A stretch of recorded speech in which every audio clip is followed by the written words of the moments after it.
we can go for the next speech about the ECMO in acute cardiology, who are the candidates, and then we might have some discussion about it. Please.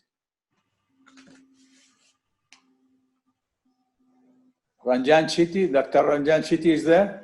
Thank you, Dr. Imad Shiban, and thank you for the whole team of Hyderabad Live. I've been associated with Hyderabad Live from probably the first conference. It's really good to be as part of this conference. So I'm going to share my slides, and please, we will discuss.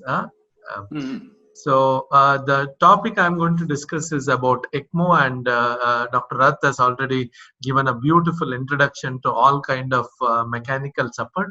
ECMO is something which has been there for some time, and now as cardiologists, it is just not possible for us to go away from ECMO, because there are 2 or 3 different indications for this condition. So we need to understand. Traditionally, ECMO has been more with the the ICU or more with cardiothoracic surgeon, but now it's very important that we understand the indication and we also understand where to use it.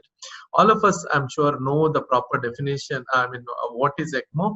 Basically, it's a machine which could work like heart or lung or both. Most likely it works as lung when you do it as a venous ECMO, where it was indicated for ARDS and lots of other condition. And it was realized the data is being fluctuating. There was a time when the evidence in ARDS was extremely high, but with some negative trials in recent days, the overall interest in ECMO and a successful discharge on ECMO is been less. So the interest is come down.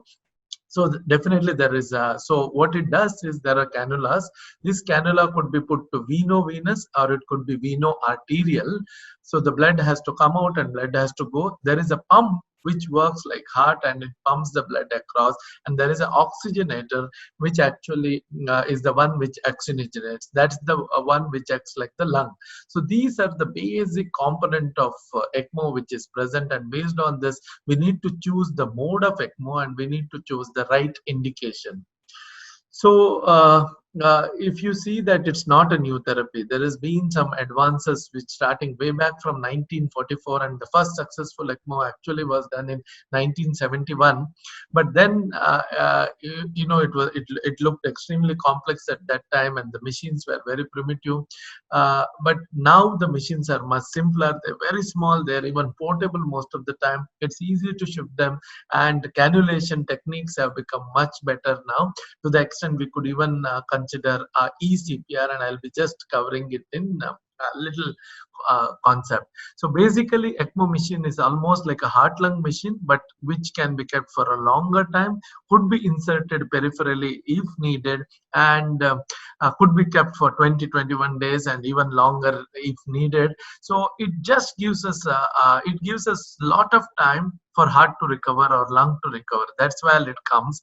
It's typically like a dialysis machine, but done specifically for heart and lung. So you need to have a plan after ECMO, before you put ECMO. That's something which is very important, because this can't be forever. So the plan should be either that you are treating a disease which is reversible, which could include a myocarditis, could include a pulmonary thromboembolism, or could be acute coronary syndrome with arrhythmia. So you're hoping that disease is going to improve, and that will be ECMO to recovery. Sometimes you may have to use it as a bridge to bridge. That means you're using ECMO to get some time, and then you're going to use it to put the patient on a LVAD, so that it's bridge to bridge. So you're bridging it to a LVAD. Now LVAD can be used for as a destination therapy. Typically ECMO can never be a destination therapy. It can only a bridge. Best bridge is bridge to recovery. The next best is bridge to one more therapy. The third bridge is bridge to transplant. If your center has an extremely good transplant program and you're likely to get a heart, say within a month, you could use ECMO till then, till you plan for transplant. So that's the basic thing about ECMO. The circuits are very simple, and we don't need to go into details of all of them, but it's very important to understand that there is an arterial axis and the venous axis, but the both axis could be vein, provided if it is veno-venous. Otherwise, most of the time there is arterial and venous axis. It could be central. That's done when the patient is already on table and the cardiac surgeon has done his surgery. It needs to be done with a cardiac surgeon. The advantage of central is it's more efficient, but the disadvantage is very invasive. One more advantage of central is, if needed, LA, you can have a cannula which prevents too much of LA dilatation. So this would be the advantage of central. But what we are interested in today's discussion is a peripheral ECMO, because that's what we need to do. So I feel there are three conditions where we need to use them. The first condition could be acute coronary syndrome, where the patient has come in cardiogenic shock and you've tried almost everything else, which includes maybe putting IVP, you've given inotropes, you maintain the fluid status of the patient. At this time, we realize that the heart is weak and patient needs some time. We could try a peripheral VA ECMO. Most of the time, cardiac ECMO is invariably VA, because you need a pump to take care of the function of the heart, and not the VV ECMO. If the heart is the only problem which is involved, and Dr. P.C. Rath has mentioned, probably Impella would be a better option, because ECMO is too invasive, in the sense every time the blood has to go through the circuit and it has to get oxygenation, and it's like having a heart-lung machine for a long time, so which comes with its own problem. But if the patient is in shock, patient is in pulmonary edema, and oxygenation is also at risk, then VA ECMO is useful. So we could use it in acute coronary syndrome or a fulminant myocarditis. A word of caution in both these conditions is the important thing is not to delay it too much. Most of the time ECMO is put very pre-terminally, where lactates are already sky high and the patient is remained hypotension for a long time. It's very important for us to assess that this condition, we need to put it before organ failure sets in, because after that the flow across the circuit is not going to be great. You need to put when peripheries are warm, when patient is okay and lactates just start building up. So that is the time when you need to put a VA ECMO. It's very important for myocarditis. If the patient is extremely tachycardic and you know that the perfusion is not being maintained, it's better to put an early VA ECMO. A delayed ECMO is technically not very useful. It just delays the overall outcome, and productive outcome is generally not possible. So whenever there is ECMO, there should be a team which is available 24/7, which is helping you to assess. There should be probably a perfusionist who is taking care of the ECMO machine, and they understand what they are doing, and initiation if needed should be early. The second condition where probably ECMO is very useful is in procedure.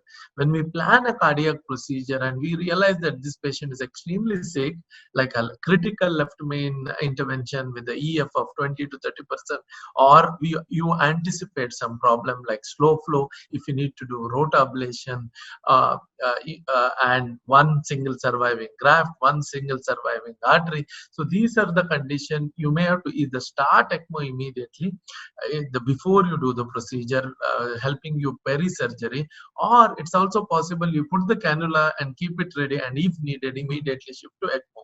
The third indication probably in acute setting would be actually pulmonary thromboembolism after you have done the initial treatment. The initial treatment could actually be thrombolysis or heparin infusion or catheter intervention. You have considered a surgical option, and even with that, if the heart is not fully recovering, you see a lot of RA-RV dilatation, you could use a VO ECMO, keeping the catheter near IVC and sucking out the blood from that area, preventing RA dilatation and giving the blood back to artery, either central or peripheral. So when used in these conditions, and when we clearly understand the limitation of therapy, it's quite useful. The technique is developed much now. The catheters have become simpler. You can even put a peripheral ECMO in the bedside or in cath lab. You typically you don't need cut down for all the cases. So it's possible to use this in right condition. The contraindication could be where, the outcome, where you think that the disease is bad, it's already or there are other organ limiting like cancer. Sepsis is a plus minus indication because the sepsis risk increases, but if it is septic myocarditis and ARDS, you could still consider a VA ECMO. There are others. If there is already a brain death, then it doesn't make sense that we use ECMO. So in an acute condition, if I have to summarize, it should be used early and it should be used judiciously, knowing all the indication. It should be almost always used if you think you have done all other things and the condition is reversible. If the only thing you need is time for heart or lung to recover, then ECMO is very good option, and it's quite cost effective when you do for these indications. One more condition, this is important. It is always a bridge, either bridge to recovery, which is the best outcome, bridge to decision when you're not sure, or bridge to LVAD, and bridge to transplant if the center is very equipped with transplant.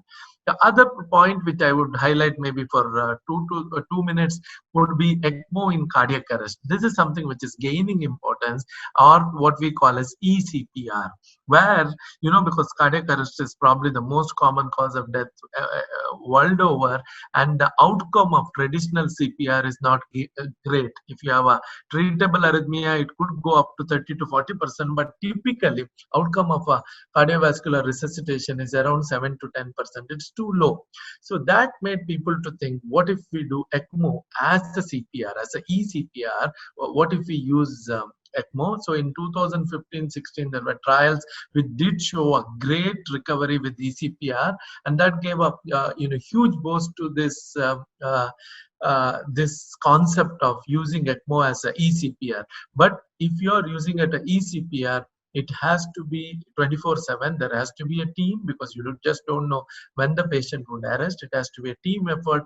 It should be like your process is already in place. So as you call for code blue in your hospital or in your emergency department, the ECMO team also needs to get a call, and the whole ECMO team is ready, because you could get maximum 15 minutes to start ECMO if you do it later. So this study which shows that if it is beyond 21 minutes, the neuro recovery and chance is lesser. So between 15 to 30 minutes of a cardiac arrest is where you need to put ECMO. So your team has to be extremely good. The ECMO will be VA ECMO using peripheral cannula. It can't be central. So that's something which is exciting, but the data is little, it keeps varying. The present data which was published in early 2022 was not very favorable as far as survival of eCPR was considered, but the old data in 15 and 16, there were trials with good recovery. So as cardiologists, I think what we need to, again, there are, indication and contraindication. You wait for 15 minutes, but if not, you start immediately. But do not use it where the cardiac arrest has been long, there is contraindication, suspicion of aortic dissection, or overall it was a do not resuscitate patient. So you need to choose it well, but this is extremely important that your center is fully equipped to do this. So if I have to summarize things, is basically ECMO is useful as cardiologists now. It's something which we need to understand very well, and it's something which we should make our team ready, and we need to have protocols in place. One good indication is acute coronary syndrome with refractory arrhythmias or myocarditis. In this condition, you are expecting the heart to recover, so a VA ECMO is very suitable. The second condition would be as a, when doing procedure to help you out of the procedure, could be done when patient is typically unstable on a little inotrope.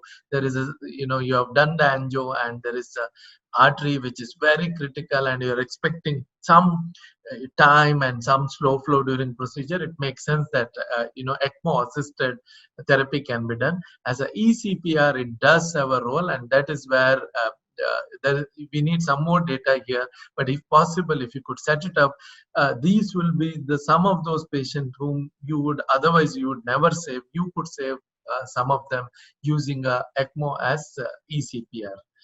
So with that, I think I will stop my talk, and I'll be happy to take questions whenever they are put. Thank you.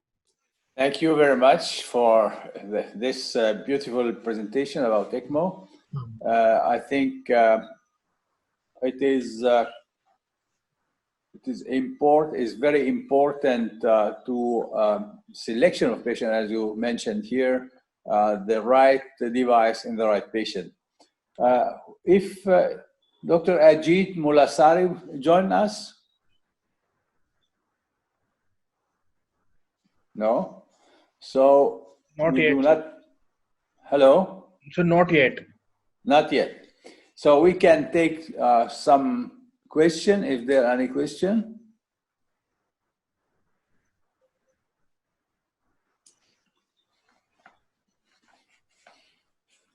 I would like to ask about the any use of ECMO in elective cases. Yes, I've not used it for any of my patients. Yeah, but as you realize, Dr. Imad, it does have an indication in probably a patient where EF is very low. They're on some low dose inotropes, and it's a single surviving artery. Either way, you expect that moment you pass a wire, there's going to be a cardiac standstill. In such condition, having an ECMO backup could be very useful. You could even start ECMO, and then you're just not bothered about rhythm or circulatory maintenance. It's practically like doing a procedure, probably removing the heart out and fixing the heart and putting it back. So it gives you that kind of time and leverage. It could also be used in borderline case where you could put the cannula and not start the ECMO and start it as soon as you need. So probably these are the two places where it would. But even if you have a Impella, I feel that may be a better indication for all this procedure, because it is truly less invasive as far as the hemodynamics is concerned, and activation of blood parameter. It's much less invasive, and you need the pump in those conditions. So better to use a pump rather than. I think Impella is the first choice in that, but then ECMO will be available in many places. I think that's the second. Yeah, I think Impella could be used more friendly than the ECMO, of course.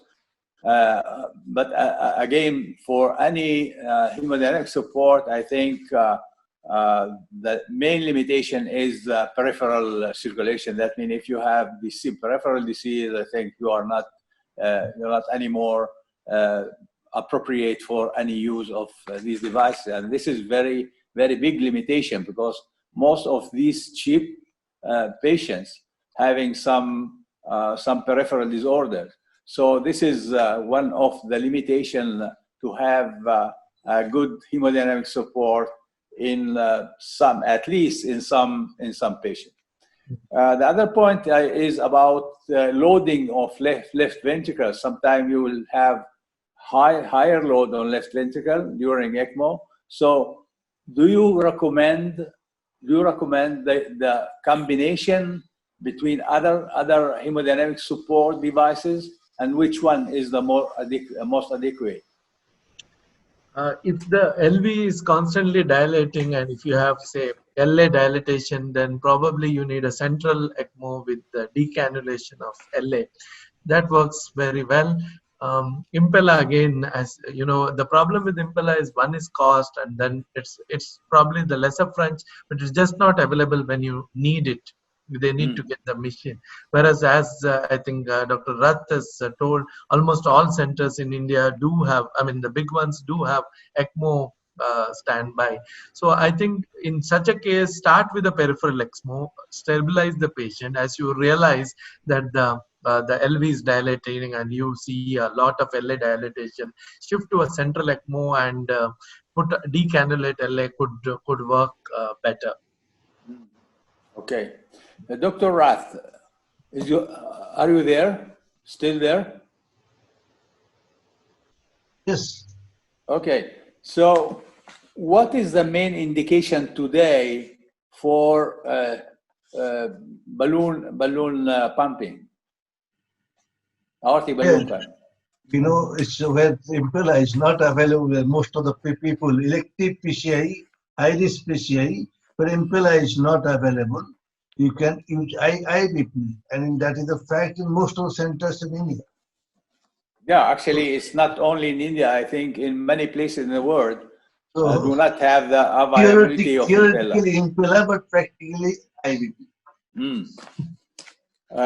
But the other thing that we do not have that much support showing that these devices, both of these devices, are giving more, better outcome. Yes, so, that is all these devices, long term, all the trials have shown no outcome benefit, but the transient hemodynamic benefits are there.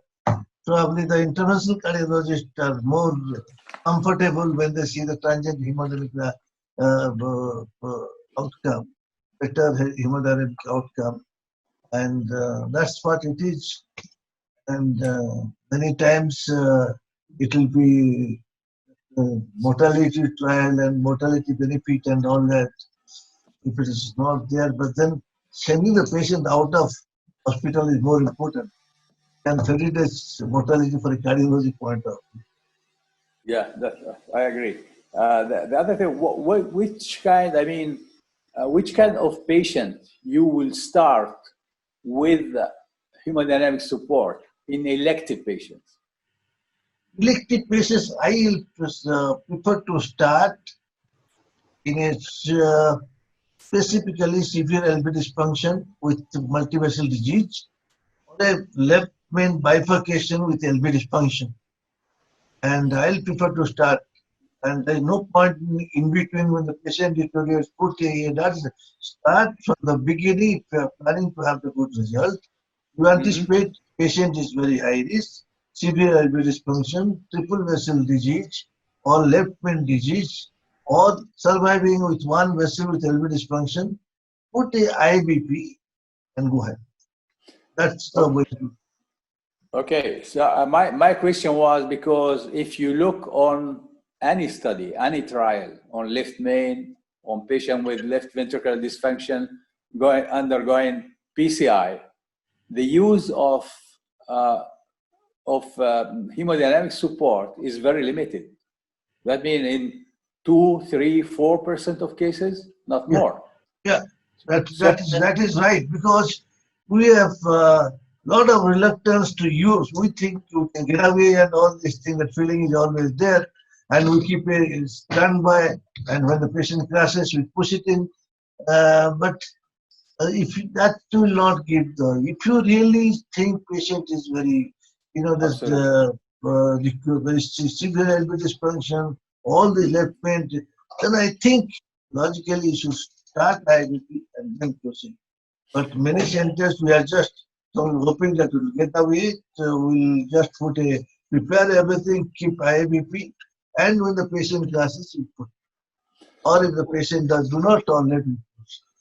So that's okay if you put the IBP early, but not when the patient is crashing. Either do it before, or when you start the procedure, you feel patient is becoming unstable, you prepare it and then put the IBP. That's actually. Sorry for interruption. We still have 2 more talks in this session. Dr. Imad Shiban, could we go to the next talk? Yeah, sure. Yeah. Okay. We'll next talk will be by Dr. Attab Khan, which will have a presentation about extremely high pressure balloon, how safe and effective. No. Sorry for interruption. There is another talk which there is Dr. Nagendra Bhupati. He is the 4th speaker. Aftab will come after that. which Sorry. I do not have the title of presentation here. But anyway, please. Sorry, Okay. sorry about that.